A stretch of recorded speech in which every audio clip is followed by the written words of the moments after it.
Walang tao dyan, ma'am. Eh, kaya ano natin, baka matumba. Hindi kinaya.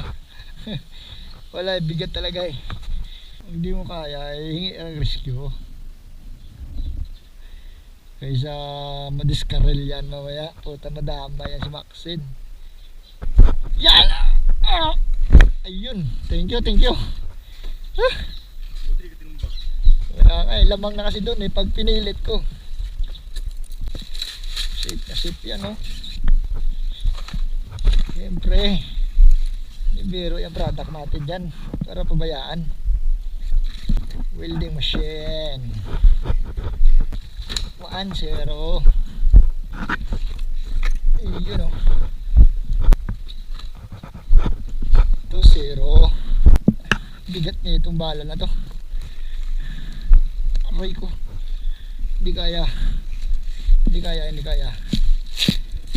Kalasin, hiwalayin. 3-0. 4-0. Nandito na lahat eh. Kaya. Sulit yung tools na yan ah. Salamat.